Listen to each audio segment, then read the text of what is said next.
विष निकाले या अमृत निकाले, डूब के था अपनी लगा ले।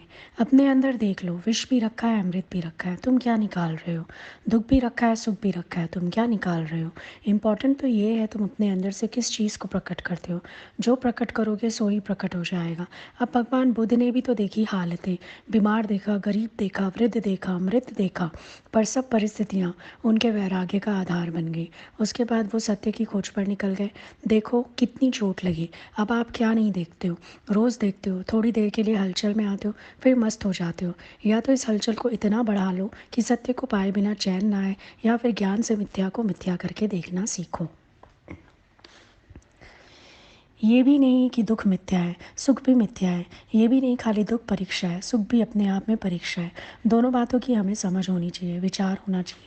कोई भी हालत सामने है, आप विचार करो उस पर।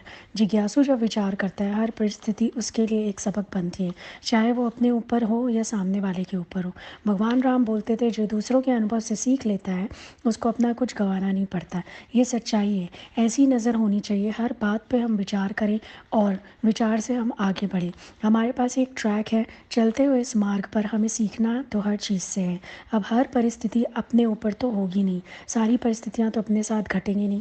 किसी पे भी स्थिति हो सकती है, वहाँ पर भी विचार तो चल ही सकता है। एक छोटी सी भी हालत है, उसको आप ज्ञान से ही जीतते हो। ज्ञान में आपको बोला है ना, हर वक्त तत्पर रहो, पुरुषार्थी रहो। चाहे एक शब्द बोला हो किसी ने, तुम थोड़ी देर भी उस शब्द का रूप क्यों बने? तुमने उस समय विचार क्यों नहीं किया? गुरु कैसे कहता है, शब्द हवा का गुण हवा में उड़ गया, मुझ आत्मा तक तो पहुंचा ही नहीं। भगवान से किसी ने कहा, भगवान उसने मुझे ऐसा शब्द बोला, रोटी जितना घाव हो गया। भगवान बोलते थे, घाव दिखाओ, मैं मलहम लगाता हूँ। अब वो देखते थे घाव तो कुछ है नहीं। फिर भगवान बोलते थे, ये सिर्फ तेरी ईगो प्रॉब्लम है। अब सोच के देखो, क्या किसी भी परिस्थिति को आप ज्ञान सहित फेस कर रहे हो? इसी को कहते हैं ज्ञान सहित जीना। कि आप तत्पर हो, कुछ आपको बुरा लग रहा है तो आप अपने से पूछ रहे हो कि तेरी गलती है, तुझे बुरा क्यों लगा। कहीं आपका मन जा रहा है, आप अपने को रोक सको कि मेरी बहिर्मुख वृत्ति क्यों है। कोई हालत आई, आप अपने आप को ज्ञान से बना रहे हो कि मैं अपने को देह क्यों जान रहा हूँ, मैं साक्षी भाव में क्यों नहीं हूँ। पुरुषार्थ तो ये सब है। मन आपका कोई रस दिखा रहा है, उसको आप जीत रहे हो। बात तो सारी अपने ऊपर है कि हम कैसे कर सकते हैं। ज्ञानी हमेशा अपने को एक्टिव रखता है, कार्य में रखता है, सेवा में रहता है। आलस्य प्रमाद उसके नज़दीक भी नहीं फटकता है। इन चीज़ों को वो कोई तूल नहीं देता। ये सब बात समझने वाली है, बाकी सब चढ़ता है। ज्ञान से जीना किसको कहते हैं? देखते तुम भी वही हो, ज्ञानी भी वही देखता है, पर देखने देखने में अंतर हो जाता है। ज्ञानी जब देखता है तो वो वहाँ से सीखता है, वहाँ से चढ़ता है, पुरुषार्थ में तत्पर होता है, मेहनत करता है अपने साथ। ये नहीं कि देखा और छोड़ दिया। कुछ भी कहो, हर एक व्यक्ति जो आज परिस्थिति से जूझ रहा है, कभी कमज़ोर दिखता है पर कभी बहुत हिम्मती भी दिखता है। उसको कृपा याद है, उसके अंदर धीरज है, जो हर बात में कृपा मान रहा है, सीखने वाली बात है। तो सीखते चलो सबसे। ये भी समझ आता है, ईश्वर अगर हालत भेजता है तो उसको सहने की शक्ति भी तो देता है। ये नहीं देख रहे हो, होगा कोई कर्म का हिसाब, प्रारब्ध का खेल। लेकिन उसके साथ साथ ईश्वर ने ताकत भी तो दी है, हिम्मत भी तो बढ़ा रखी है। अगला हिम्मत करके मेहनत करके जी तो रहा है, तो ऑब्जर्व करो, सबसे सीखो, सबको समझो। अज्ञानी से ज्ञानी व्यक्ति भी कभी कभी तुम्हें ऐसी बात करता मिलेगा, तुम्हें लगेगा इसने भी एक सूत्र पकड़ा दिया आज हाथ में। कभी चल के देखो उस नज़र से। एक निगाह हो ना सबसे सीखने की, समझने की, तो बड़ी जल्दी प्रैक्टिस चलती है। गुरु ने कहा है कि संसार को मेरी आंख से देखो। मेरी आंख से देखोगे तो सुखों में छिपे हुए दुख नज़र आ जाएंगे, दुखों में सुख छुपे हुए नज़र आ जाएंगे, सुखों में छिपे हुए दुख कैसे नज़र आएंगे कि सुख का रूप नहीं होंगे बल्कि वैराग्य वृत्ति बनेंगे।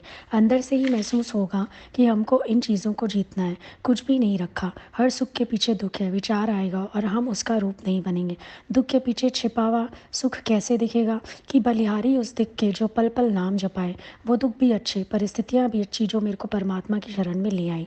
मेरी भगवान से नज़दीकी तो हुई, मैं परमात्मा के करीब तो आया, वो दुख भी अच्छे हो गए। अब ये सब तो गुरु की नज़र से दिखेगा ना। अपनी नज़र से देखोगे तो सुख जो माने हुए हैं वही सुख दिखेंगे, और दुनिया में किसी के पास दिखेंगे तो आपका मन भी उन सुखों में लालायित हो जाएगा कि मुझे भी ये सुख चाहिए, मेरे को कब मिलेगा, मैं ये सुख कब प्राप्त कर पाऊँगा। उधर ध्यान चला जाएगा।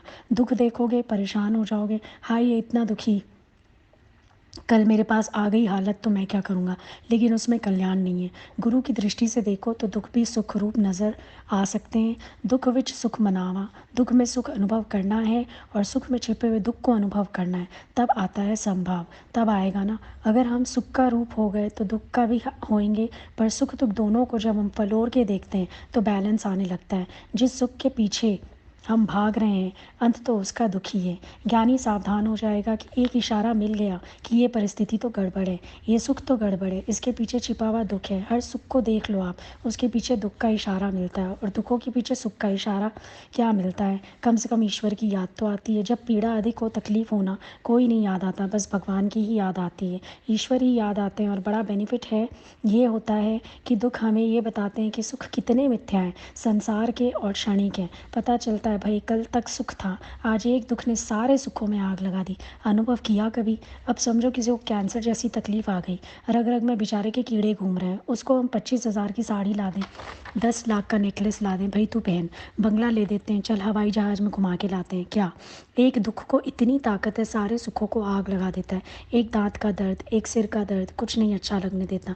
मतलब इतने छोटे छोटे दुखों में भी इतनी ताकत है, सारे सुखों को आग लगा देता है। पर दुख जब कोई अनुभव नहीं हो रहा, उस सुखों के पीछे भागते हैं। अपने आप से पूछो, देखो, जितने सुख सुख के साधन इकट्ठे करें, लास्ट में होगा क्या? अंत होगा क्या? अंत में क्या करोगे, पाओगे क्या? पता चल जाएगा तुम्हें कि हमने अपने दुख का ही इंतज़ाम किया हुआ है, क्योंकि सुख भी तो मुँह चिढ़ाएंगे।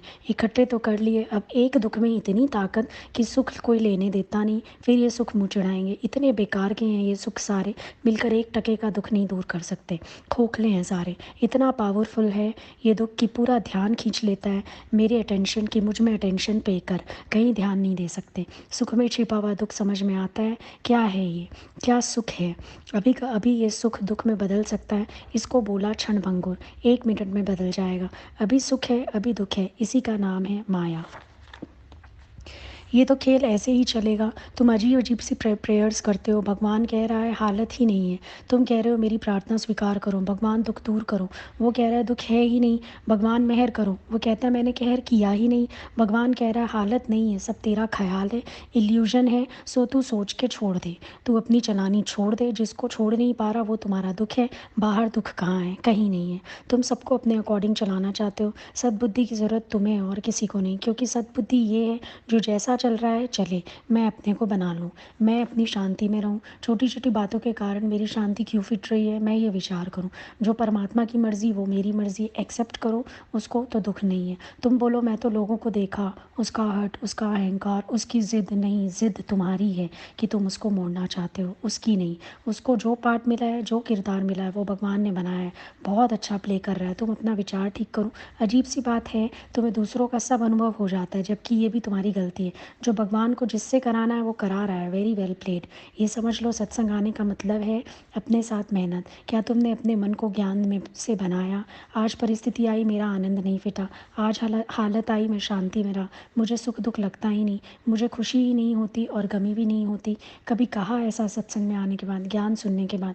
अगर तुम एक वचन पर अभ्यास भी नहीं कर पा रहे अभी तक, तो सुख दुख के फेरे में हो, फिर तो तुम्हारा सत्संग सुनना, ज्ञान सुनना व्यर्थ है। अब तो नज़र बदलो, विचार बदलो, पुरुषार्थ करो।